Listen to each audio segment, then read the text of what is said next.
প্রধান উপদেষ্টার কক্সবাজার ও উখিয়া সফর নিয়ে বিস্তারিত জানাতে যুক্ত হচ্ছেন সহকর্মী মুজাহিরুল হক রুমেন। রুমেন, উখিয়ার প্রস্তুতি কেমন দেখছেন প্রধান উপদেষ্টাকে স্বাগত জানাবার, এবং সেখানে কি কি কর্মসূচি আছে সারাদিন তার আজকে?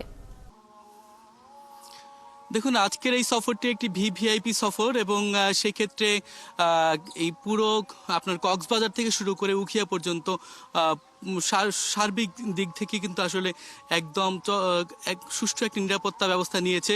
বিভিন্ন স্তরের নিরাপত্তা ব্যবস্থা নেওয়া হয়েছে এবং এখানকার যেসব এই রোহিঙ্গা আবাসনগুলো আছে সেখানে আসলে আমরা সকালবেলা শুরুতে এসে দেখেছি বাচ্চা ছেলে মেয়ে অনেকেই রাস্তায় বেরিয়ে আসছিল। সব বিষয় এখন কিন্তু আসলে সবগুলো বাড়িতে প্রত্যেকটা ঘর থেকে কিন্তু একদম আলাদা করে দেওয়া হয়েছে এবং এই পুলিশ সহ বিভিন্ন আইন শৃঙ্খলা বাহিনী কিন্তু এখানে অবস্থান নিয়েছে এবং যার ফলে একটা সুষ্ঠু পরিবেশের মধ্য দিয়ে আসলে এখানকার অনুষ্ঠানগুলো হওয়ার একটা প্রস্তুতি নেওয়া হয়েছে এবং গণমাধ্যমকেও সেই ক্ষেত্রে কয়েকটা ধাপ নির্ধারণ করে দেওয়া হয়েছে যে কোন ধাপে কোন অনুষ্ঠানটিতে কতটুকু সময় আসলে কারা থাকতে পারবে, সেভাবে একটা ব্যবস্থাপনা নেওয়া হয়েছে।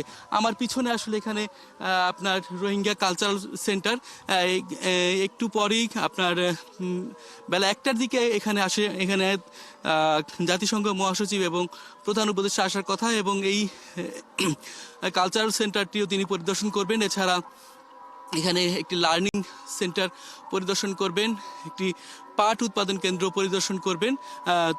এই সব কিছু পরিদর্শন শেষে এখানে আপনার প্রায় লক্ষাধিক রোহিঙ্গার সাথে প্রধান উপদেষ্টা এবং জাতিসংঘ মহাসচিব তারা দুজনই ইফতারে অংশ নেবেন। আপনি জানেন যে জাতিসংঘ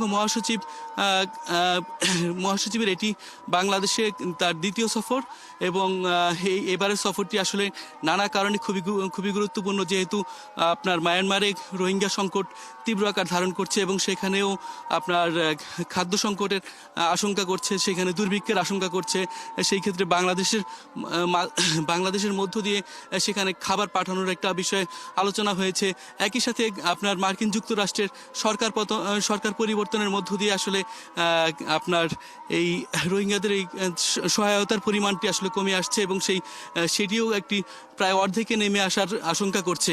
এমন একটা পরিস্থিতির মধ্য দিয়ে আসলে এই সব ধরনের সংকট সমাধান, বাংলাদেশের রোহিঙ্গা সংকট সমাধান এবং রোহিঙ্গাদের প্রত্যাবাসন, সব বিষয়গুলোরই যেহেতু খুবই গুরুত্বপূর্ণ, সেই ক্ষেত্রে প্রধান উপদেষ্টা এবং জাতিসংঘ মহাসচিবের এই সফর অত্যন্ত তাৎপর্যপূর্ণ বলে মনে করেন সবাই এবং এর মধ্য দিয়ে একটি সুষ্ঠু সমাধানের আশা করছেন সবাই। নিশ্চয়ই আপনি খবর রাখতে থাকুন, প্রয়োজনে ফিরবো। ধন্যবাদ যুক্ত হবার জন্য।